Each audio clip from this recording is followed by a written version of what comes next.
Well, welcome. I'd like to welcome everybody for Fridays on Fire, a fireside chat series brought to you by Onyx. We're going to continue a series of fireside chats, and our Chief Interoperability Officer, Mark Scrimshire, is going to be our lead moderator, I would say our lead speaker, in making sure that we can answer some relevant questions in the space of FHIR interoperability. And I think, so Mark, welcome to the Fireside Chat. Great to be here, Naveen. So looking forward to it. I think we were going to start off with a very simple topic today. Simple, but yet not as easy, but it could be complex. And I think we're going to get to some of that details and you're going to elaborate on this. But if you could tell us about what is G10 compliance? Okay, so G10 compliance is actually something that was issued by the ONC. So they have responsibility to set certain standards, and effective of January 1st of 2023, so this beginning of this year, they basically put together regulations that said that EHR vendors that are certified, so on the ONC's certified product list, Chapel list, had to comply with certain standards. And those standards were an update on the previous standards that they'd required. So it took a step where HL7 FHIR for EMRs went from supporting DSTU2, an older version of the HL7 FHIR standard, to supporting Release 4, and in particular supporting the US Core 3.1.1 version of the US Core implementation guide. And that really equated to what's known as US CDI, the US Core Data for Interoperability version 1. So it's a set of FHIR resources, about 28 of them, plus things like vital signs, covering everything from patient to practitioner to organization to encounter, condition, procedure, etc., all in a packaged in what's referred to as US Core.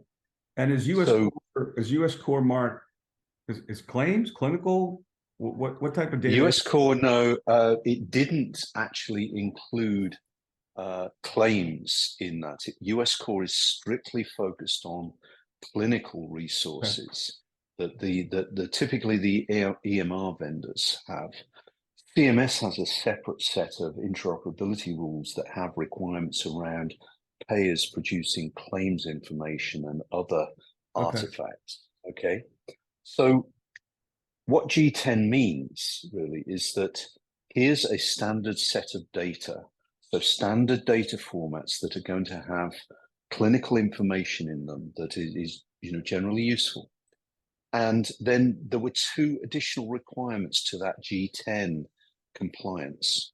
One is that the EMR supports a patient access API so that a patient can connect an application of their choice to their provider's EMR and be able to retrieve their data. So it requires them to obviously have got an account on, Epic or Cerner or any one of the 200 or so EMRs that are out there that are certified. But it would allow a patient to retrieve their data from the EMR. So that's one of the additional requirements. The third requirement was that it's actually referred to as supporting population health. So what that means is the EMR vendors have to make available what's known as a bulk FHIR API.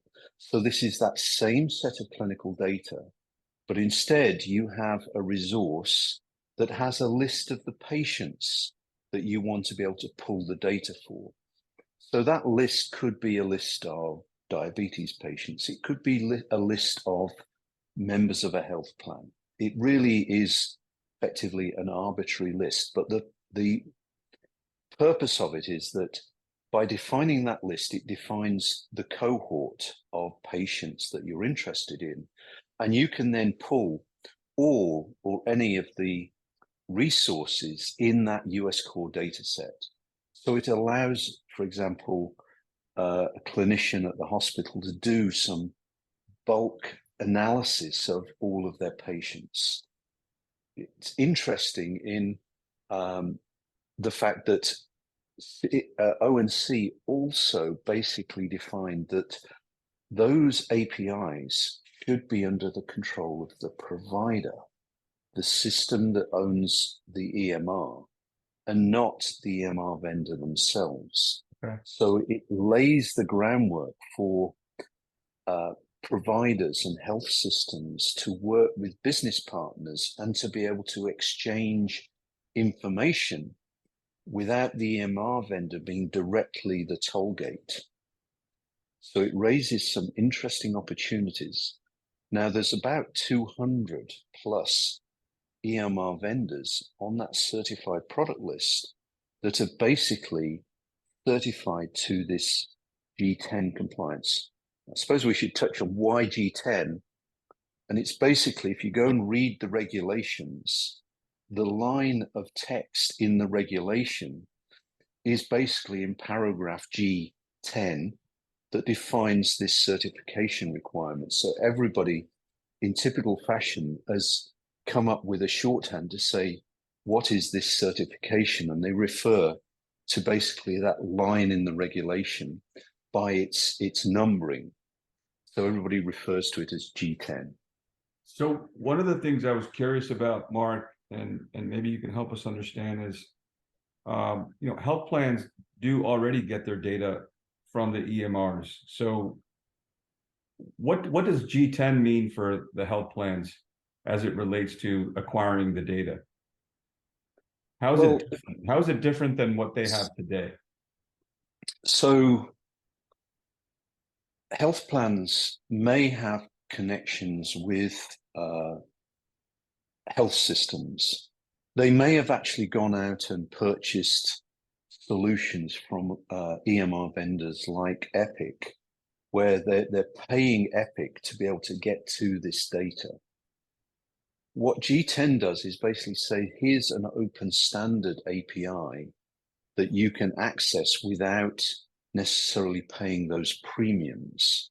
So it's an opportunity. The other thing it does is it's not to say plans are just going to throw, for example, their Epic solution out of the window, but it means that typically a health plan is dealing with lots and lots of different providers and health systems, and they're not all on the same EMR. So Epic may have 40% of the market. Well, how do you reach the other 60%?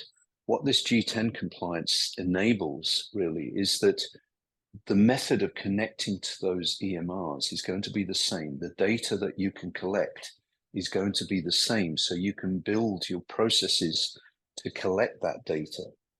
It also means that typically the plans have probably received data from, for example, a health information exchange.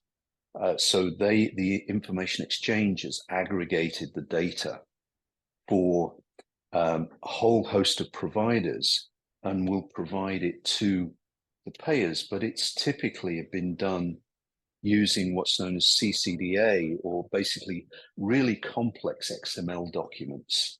And so those are really hard to pass, and they may have all of the information that you want.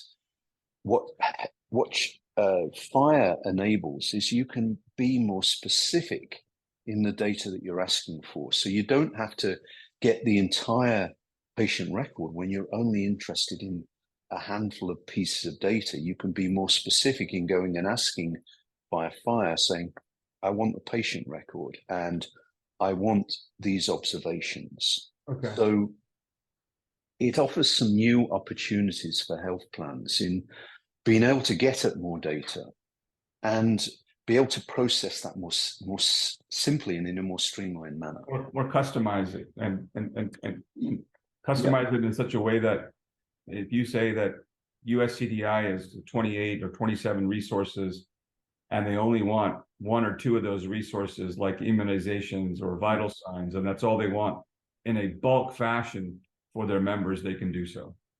Exactly, they can get that.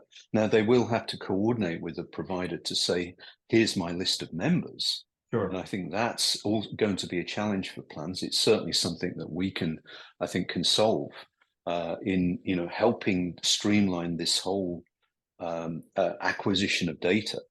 But it's early days. Literally, the EMR vendors had to be in a position where this capability was available by January 1st of this year, back in 2023. And that still doesn't answer the question of whether the providers themselves have updated to that latest version of FHIR, that they understand how they can make this data available, how they can issue credentials to their business partners so that they can acquire the data that they need.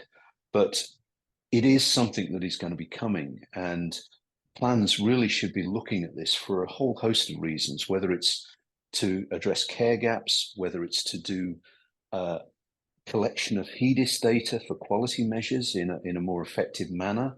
There's a whole host of ways to use this, and the more plans get into value-based care contracts with provider organizations, the more they're going to want to be able to acquire this data, do analytics on it, merge it with other data that they have, claims from other providers, and be able to identify those care gaps and feed them back to providers so they can actually take action.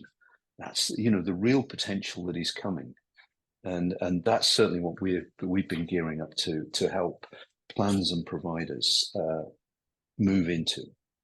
Great. Well, Mark, I think that concludes our fireside chat for this Friday. I think we'll continue with another one next Friday. Yeah, so please, I hope folks will follow us. We'll post this to YouTube and obviously link to it on LinkedIn. So come and follow us there. And Naveen, thanks for the questions. And yeah, let's revisit this next week and address some other topics for everyone.